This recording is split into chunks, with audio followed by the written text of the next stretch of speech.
The Gift of Ramu.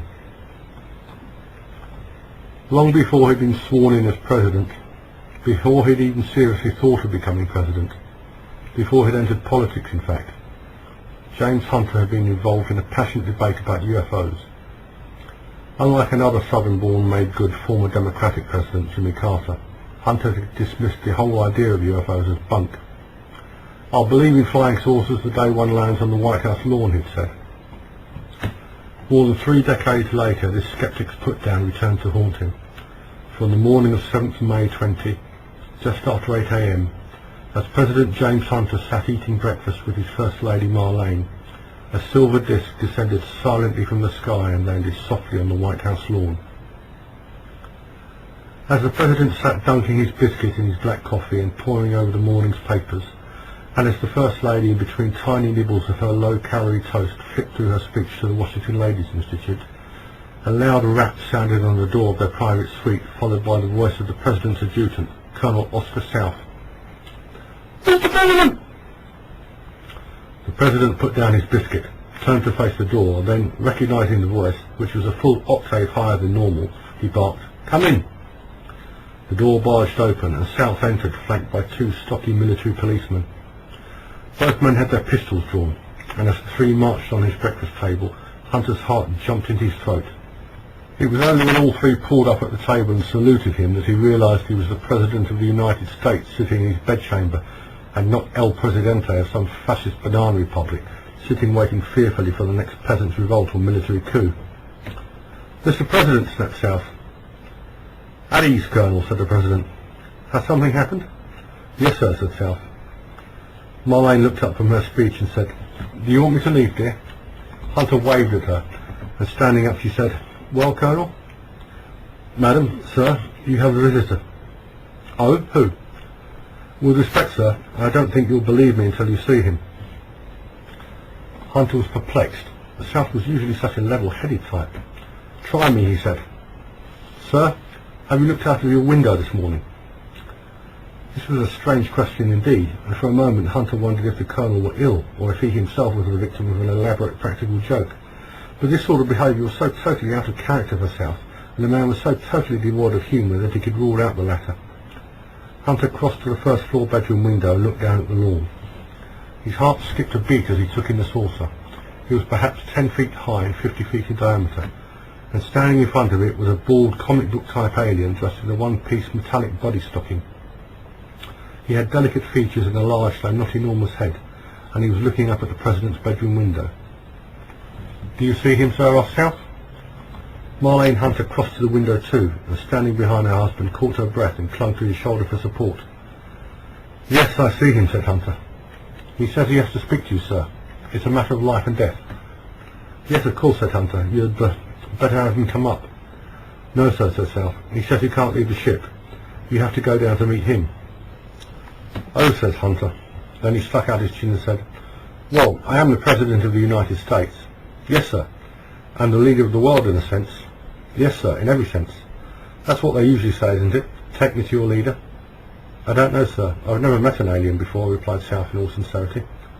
Hunter turned to him. "Well, let's go and find out." "Yes, sir."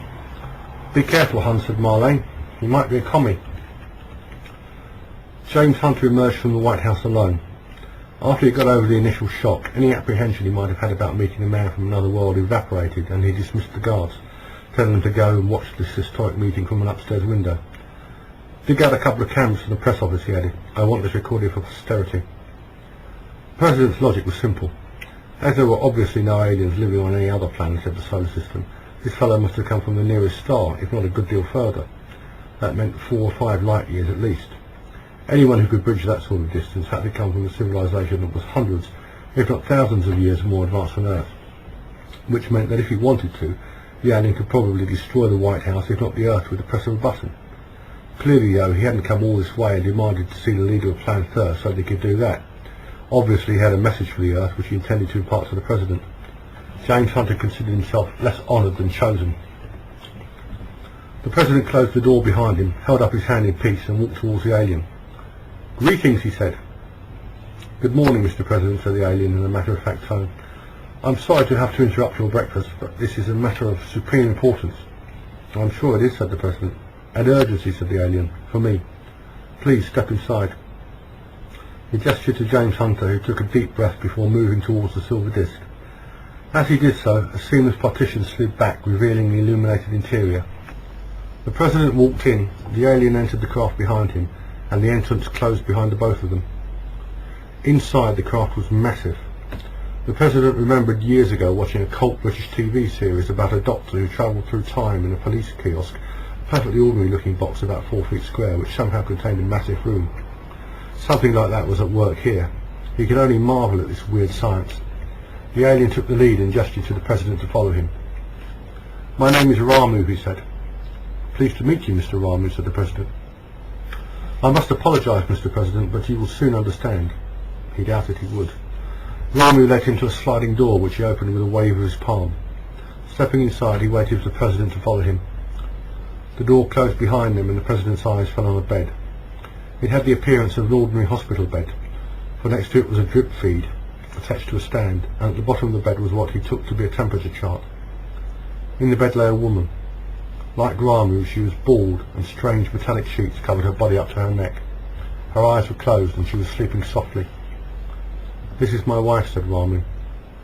Yes, said James Hunter, not knowing what else to say. She is dying. Oh. Her kidney has failed. I have kept her alive by using a special compound which emulates the kidney's function, but she needs a transplant. Without one she can survive perhaps 4 days. I see, said the President. I must have your cooperation, Mr. President. If she dies... The alien's eyes were suddenly filled with tears and his voice was unsteady. Of course, he said again. Is this an operation a nurse surgeon can perform? Yes, said Ramu. Our bodies are exactly the same as yours, except we have only one kidney. But I must have your best surgeon. Of course, said the President. And she must have the transplant, whatever the cost. Of course, said the President. It will be done. Suddenly a thought occurred to him. What about compatibility? That will be no problem, said Ramu. I have some special drugs in the first aid kit. They will keep her body from rejecting an incompatible kidney until we arrive home. Any kidney will do. Any, asked the President? Any volunteer? A murderer on death row, perhaps? Yes, he paused. Make me out a list and leave it to me. The first thing he did as soon as he left the saucer was issue an immediate P notice, a presidential blackout under the 1997 Special Powers Act. Then he told Colonel South to cancel all his appointments for the rest of the week and get on to the director of the Bethesda Hospital, who was a close personal friend.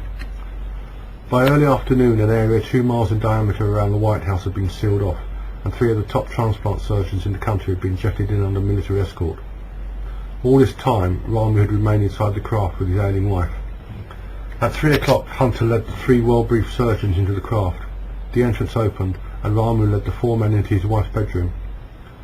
One of the surgeons made a cursory examination of the patient, and after asking Ramu a few questions, said there was no reason they could not operate that night. There was a consensus, and James Hunter said we arranged for the donor to be brought over at once.